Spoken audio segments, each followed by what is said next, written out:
Hi, today I'm going to show you how to demat a Maltese dog.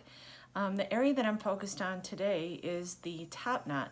So oftentimes when you put a bow in a Maltese, they will scratch at their top knot and they make a big mess of it. So Maybelline has a big mess that she's got here, and I'm going to show you right now how to demat this top knot. The first thing you need to do is you need to remove the bands from the top knot.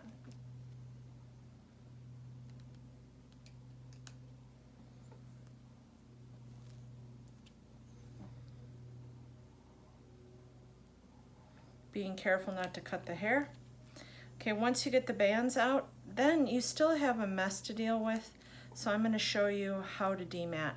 Okay, the first thing people will usually do is they would think, okay, I'm going to grab a comb. And a comb is option number one, but you can see it's still very tangled. Option number two is sometimes people think they have to use a mat breaker, and a mat breaker will actually cut the hair, and so you would end up losing a lot of the volume of the coat, and you would end up losing a lot of hair that you don't need to lose, okay?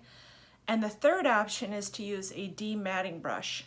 The one that I'm going to use today is number one All Systems dematting brush, and if you use a pin brush, it just kind of pulls the hair. It's more painful for the dog, and you're going to lose a lot more coat with a pin brush because it's essentially just pulling the hair.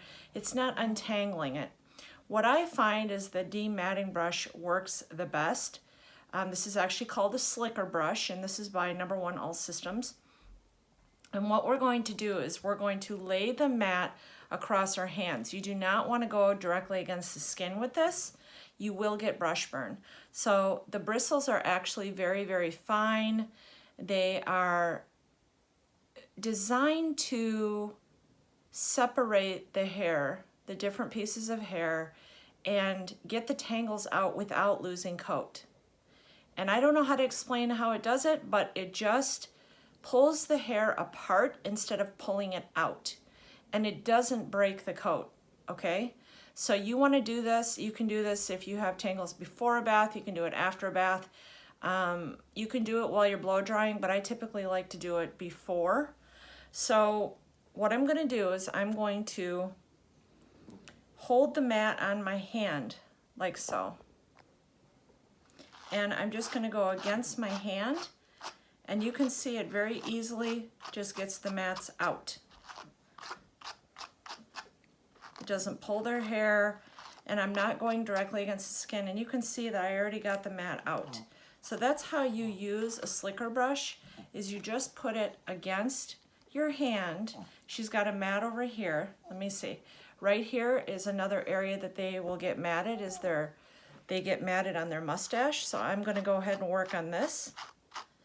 Now this is a good sized mat, you know, and normally people would have to just cut the hair out, but I'm going to keep working on this. You can spray conditioner on it if you want, but you don't have to. So you can see I've lost a little bit of coat, but not much. You can change directions.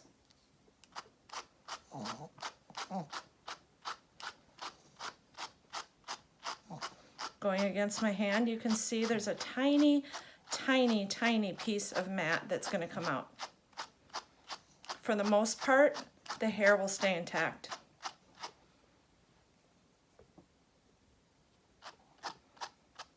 And that's it. She lost a little piece of hair, but not bad.